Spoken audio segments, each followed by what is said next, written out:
Hey everyone, it's Dominic, the Primetime Treasure Hunter. Thanks a lot for coming by to check out another video. In this video, I'm going to take you through how to deal with a situation when a buyer asks for you to upgrade the shipping after they have paid for the item. Now, when I say upgrade the shipping, I mean, let's say you had it that it was going to go media mail or it was going to go first class and the person wants it instead shipped priority mail, or they want it shipped overnight or something like that.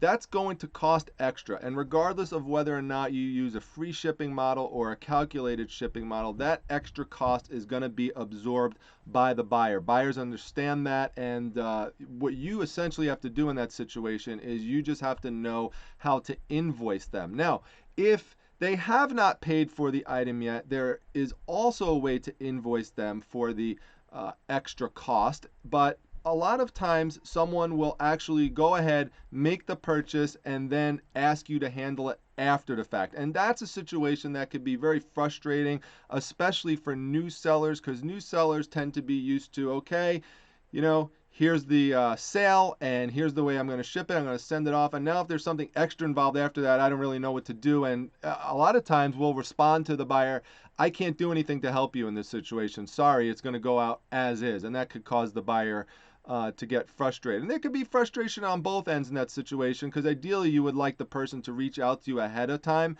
to ask you about doing the shipping upgrade. It is much easier to handle that way, but sometimes buyers don't do it that way. So let me take you through an example, and as I take you through the example, I'm going to show you a be on the lookout item, a little extra for watching this video today. This is a vintage menu from New York City. I talked about this during my interview on Steve Rakin's show, Rakin Profit, so go check that out. That was a fun video. I have that link down below in the description section if you'd like to see it.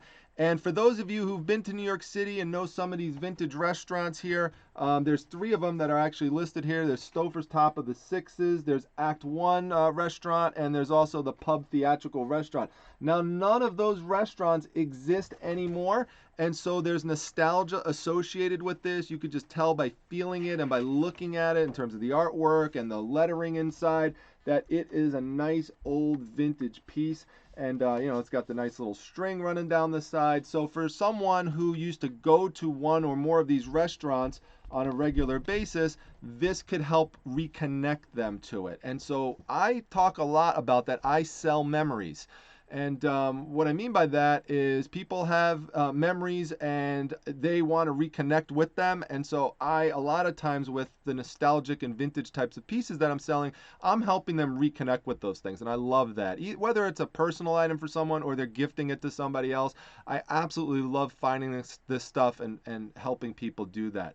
And you can see here's the sale. Now, I did purchase this at a garage sale for less than $1. It was in a big pile of paper products, and you may even remember seeing it. I found it over the summertime at a garage sale, and I did a video on it where I picked this one out of there.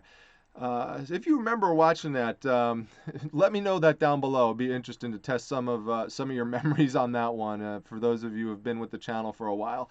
So as you can see here, sold for $24. Now I have shipping included in that, but it's first class shipping, so it doesn't cost a lot because this is a very light item, being a thin paper product, so it only cost a few bucks to ship out. But then afterwards I got a message from the buyer asking for the shipping upgrade that I'm going to show you in a second. Now, if the person didn't pay for it yet, what you would do is you would just scroll up, and you see here where it says print shipping label. Well, if they didn't pay for it yet, this person now has paid for it.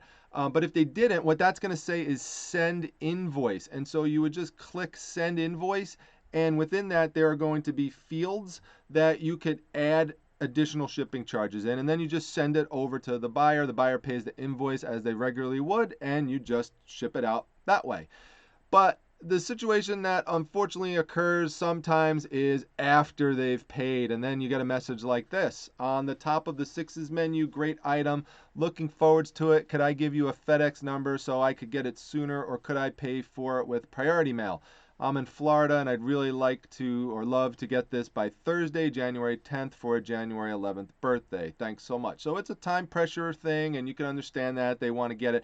Now, chances are the person is probably going to get it. It's going from New York to Florida. First class is likely going to get it there if I send it out tomorrow, which I would.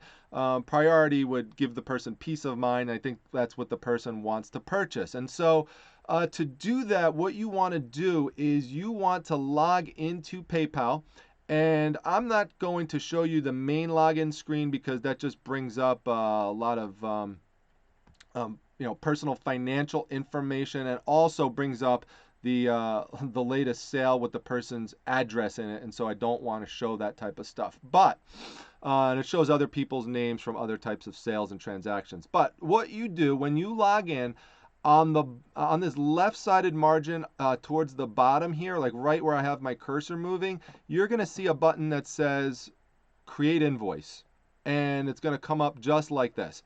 And so to create the invoice, all you do is you would just type in, like I did here, I pre-typed it in, U.S. Priority Mail Shipping Upgrade, and then type in the price, $6.90, and then right up here, you're just going to enter in the person's email address. That's it. Just type that in, and then when that's done, you're going to hit send, and it sends off to the person. Person pays for it, and then person will send you a message saying they got it and paid. Thanks. So once I'm done with this video, I'm going to pack this one up and I'm going to send it out. Now, just real quick as a little trick in terms of how to find the person's email address without having to contact them for it. There's a shortcut way to find that. If you go to PayPal, now sometimes it will show up in PayPal if you go to the transaction, but if it doesn't show up and it's not immediately apparent, the trick to finding it is click that you want to refund the buyer. Now, you're obviously not going to complete the refund. Just click the button. When you click that button, it brings up the person's email address. That's how you find it. Then just copy that, paste it into this field, and you are all set.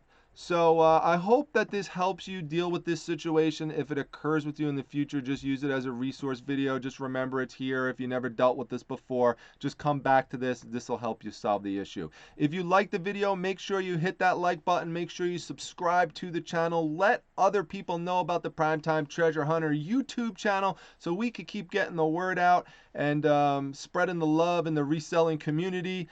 Thanks a lot again for coming by and supporting the channel. I really, really appreciate it. Follow me on Instagram. That's @prime_time_treasure. And check out my Facebook group, the Facebook Reselling Resource Center. The link to that is down below in the description section. Come on over. You'll have a great time. I'll see you all at the next video. Take care, everybody.